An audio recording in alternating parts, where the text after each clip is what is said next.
د هغې نه بد سوال یو زنانه کړی دی او هغه دا دی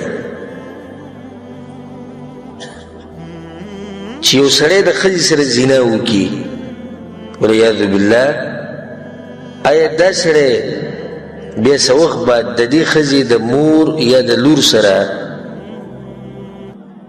نکاح کولی شي او که نه؟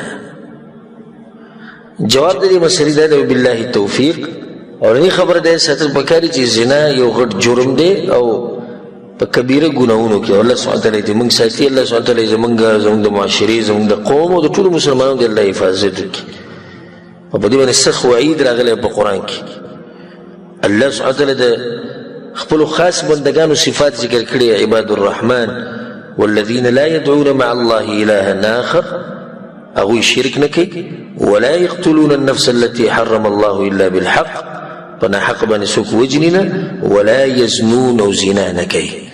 ومن يفعل ذلك يلقى أثاما يضاعف له العذاب يوم القيامة ويخلد فيه مهانا. او چا چې دا کار وکړو زنا یې وکړه په دې ګناهونو کې واقع شو نو ده ته به د ګناه انجام میلاویږي او هغه دا دی چې دی به الله سبحانه وتعالی به جهنم ته ګذار کړي والعیاذ بالله. په دې مسله کې د علماو په منځ کې اختلاف دی. احناف علما دا وایي او حنابله دا وایي کوم علما چې د امام ابو حنیفه رحمه الله په مذهب دي او کوم چې د امام احمد بن حنبل رحمه الله هغو دا وایي چې دا دې سړي چې زنا وکړه د دې ښځې سره نو په ده باندې د دې ښځې مور او لور د دواړه حرامې شوې. او هغو دا مسله دې لپاره بیانوي لکه وایي که یو سړی راولګي د یو ښځې سره واده وکړي نکاح ورسره وکړي واده وکړي نو د دې واده د لاسه دې نکاح د لاسه په ده باندې د دې ښځې مور چې هغه د خوښې ده او د دې ښځې لور چې د بل خاوند نه ده هغه پې څه شو حرام شو. دا د هغوی دلیل دی. دویم قول هغه د مالکیانو او د شافعیانو دی کوم چې امام شافعي رحمه الله په مذهب دی کوم چې امام مالک رحمه الله هغو دا وایي چې نه ده حرامه ده لپاره ځکه چې ده زنا کړې ده او په زنا سره نسبونه نه ثابتېږي او الله سبحانه وتعالی چې کومې زنانه ذکر کړي چې دا په تاسو باندې حرامي دي نو هغه یا د نسب د لاسه حرامي دي یا د رضاعت د لاسه حرامي دي یا د پاک نکاح جایز نکاح د لاسه حرامي دي.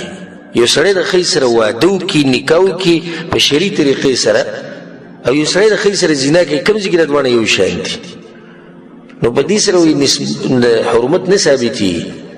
دې سړي چې زنا وکړه بیا څه وخت بعد توبه وویسته نه یې ده ویستې خو د دې ښځې مور یې وغوښته یا د دې لور یې وغوښته نو هغوی چې دا وله جایز دي او صحیح خبر هم د دوی ده ځکه شیخ ابن عثیمین رحمه الله دا مسله بیانوي په یو کتاب کې نو بیا وایي وهذا من غرائب العلم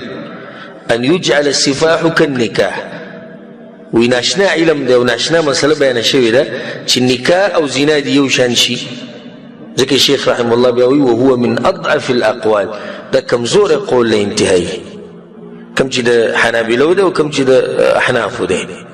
صحیح قول د مالکیانو دی او صحیح قول د شافعیانو دی چې د هغوی سره دلیل په دې باندې مضبوط دی